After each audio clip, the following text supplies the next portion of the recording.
Jupiter Wagons is a stock on a roll and with reason. It's locked on an upper circuit because the company delivered a very strong top-down performance, over 150% uptick in sales and a 200 basis points expansion in margin, which on that base is impressive. But the jump in net profit as a result of the top-down beat and the uptick in margins is pretty stupendous. Vivek Lohia must be a pleased man. He joins in right now to talk about the quarter gone by and what does this imply for the quarters ahead. Vivek, it behooves a journalist to talk in such good fashion about a company's results, but it's been an exceptional quarter for you. Congratulations. What went right in the quarter, and what does this hold for you for the quarters ahead? Okay. Yeah, thank you, Neeraj. As I've been telling you earlier also, so in terms of order books, it's not a challenge at all. We have had very strong order books. So the key to everything is, I think, is the execution piece, which we have been getting it right, and we are making the execution, the infrastructure or the framework which we have in place. We are strengthening it further. So the idea is to see there is a lot of tailwind in the sector. And with the Gati Shakti and the government's clear direction that they want to bring the logistics costs down, as I've been telling you earlier, and railway is the only means to do it, because waterways in India is not.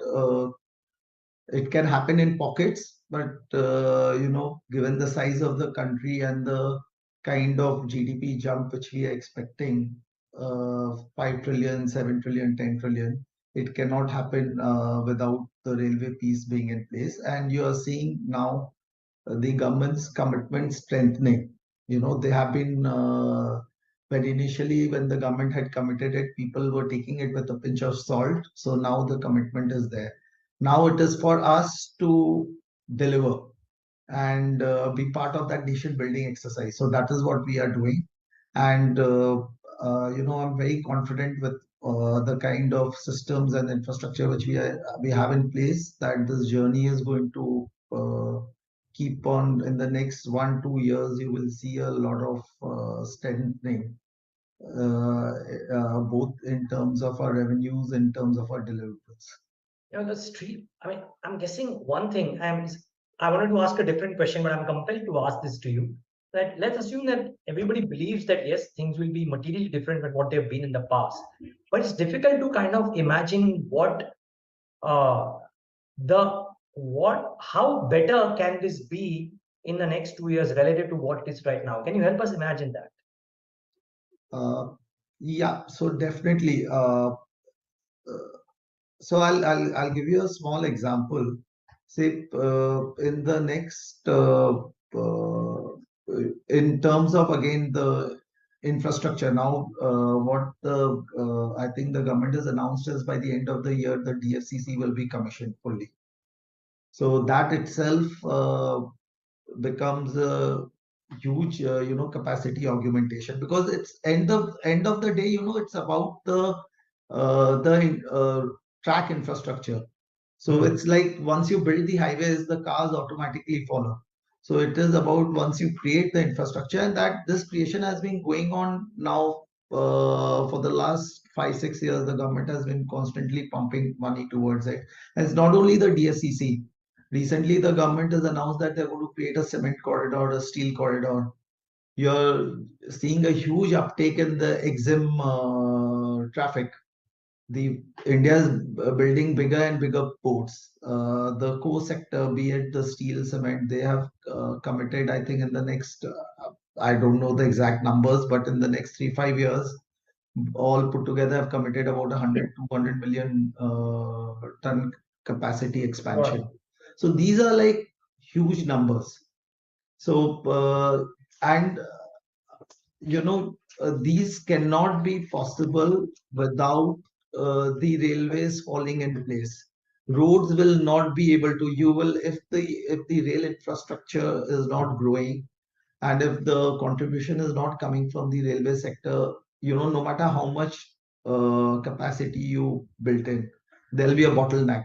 because Got you it. will not be able to bring in the raw materials, you will not be able to extract the finished goods. So, Okay. I don't see there's a let up happening here. And So, I think this is going to continue at least for the next 3 to 5 years. Beyond that, it's anybody's guess. okay, so you give us the big picture. One more thing that I would love to understand. We've seen a slew of large orders coming already, right? I mean, a tender of a 40,000 wagons, another tender for 60,000, another tender for 30,000, one or two more coming in the pipeline. But then I hear you say that there is a DFC, there is a steel cement corridor, and this quarter I see that in your case, more than the railway offtake, it has been the private sector offtake for you. So tell us now that will we see more such orders? I'm not asking for the exact magnitude, but we've seen 30,000, 40,000, 50,000 wagon orders already, and a few of them in the last 12 or 18 odd months. Can the similar run rate continue? Yeah, definitely. I don't see a reason. I think the run rate it'll not only continue, but I would say that I expect the momentum to increase as people in the see for after a long time there is a lot of capital commitment from the private sector. Initially, the if you see the last 5 7 years, most of the capital which was driving the infrastructure was from the government. So now you're seeing a lot of private capital coming in, a lot of foreign capital coming in. So I think this is what is driving, and that is, and just the momentum has just started building up.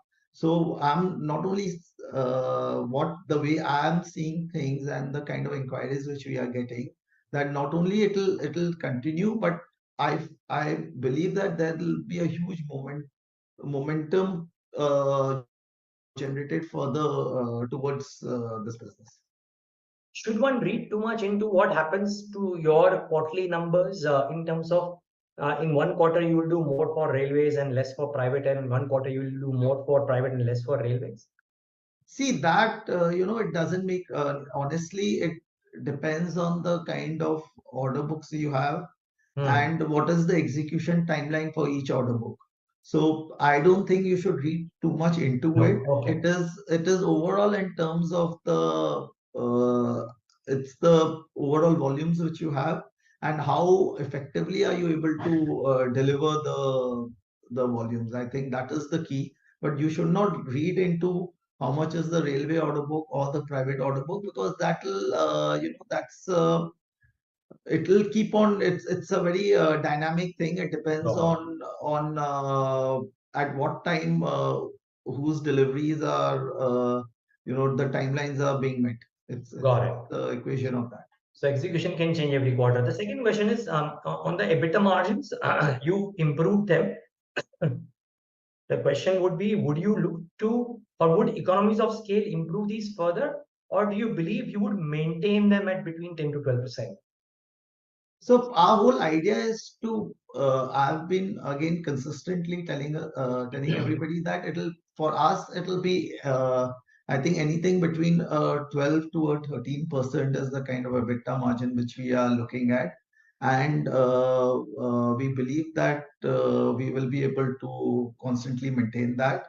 Okay. And obviously, like this quarter, you have seen that break this business has started. You have started delivering to the railways. Those volumes now every quarter is going to keep on increasing. We are going to be starting export business there. From by end of this year, our brake system supplies are going to start. On the freight side, we'll start using our own brake systems. So these will again have the impact on the EBITDA margins. Got it. So you may see a positive impact on the numbers, but I think anything between a 12 and a 13% kind of an EBITDA is something which we are happy with, and I think that is something which can be sustained. Got it. I'll have three quick questions if you have the time. One, uh, have you given a formal guidance about what you would do in FY24 or FY25? Sorry if I missed that. No, we have not, and we don't believe in giving forward numbers because But yes, as I can tell you very clearly that we have a very strong order book. Sure. As you have seen, quarter on quarter, we are increasing our execution capabilities. I've been very clear that by end of this year, we are looking to take our supplies to about 800 wagons a month. And for us, it's not a single type of, because we are not only just doing a railway order book.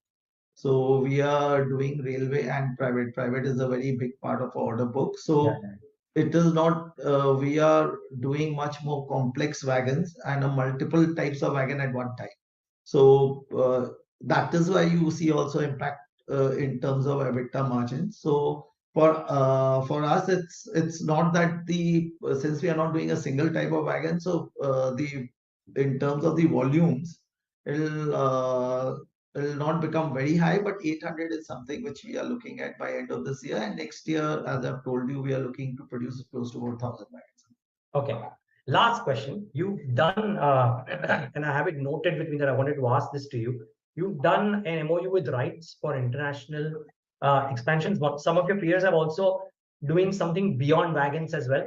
I would love to understand the beyond India piece or the beyond wagons piece, if any, or a combination of both that you may have in your plans over the next 24 to 36 months. What would this international piece mean for you?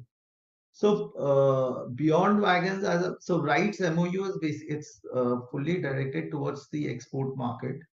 So the idea was that there's a potential on the export market side, and we wanted to tap into that. We have along with them, we have participated in 2 tenders, and we are hopeful to get some order books. These are large tenders? These are decent size. Yeah, each tender would be close to about 600 odd wagons. Okay. So these are decent tender sizes, and these are at a global level. So we are competing with all global players.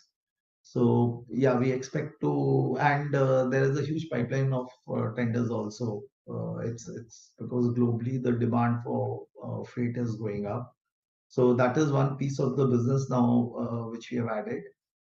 Beyond that, I think again I've told you on the export side, it's on the brake side which we are looking to focus our exports on, and now on our EV business. That is the new piece which we want to add, because again we want to be a complete mobility solution provider, and we believe that outside of railways we have a lot of strength on the commercial vehicle segment. So that is, and our first commercial vehicle will get launched this December. And parallel to that, what we have also started doing is that using our technology strength, and we have started trials for battery packs also on the railway side. So our first trial is now started for the coaches. Siemens has given us an order for the Vande Bharat. So that itself is a big piece, and right now, if you look at the railway side of the battery business, it is still very old technology. It's mainly driven by lead acid batteries, which are again very heavy. They are again it's a big concern in terms of disposing those batteries, and those are like very old technology. So basically, we want to replace those batteries with intelligent batteries, which are much lighter. So the weight of the rolling stock reduces, and they have a higher effective life cycle. Well, it's tremendous. Lots of things in the offing. Wishing you all the best for that, Vivek. Thanks for taking the time out, and congrats on a great quarter. Yeah. Thank you. Thank you. Thank you so much. And viewers, thanks for tuning in. Yeah.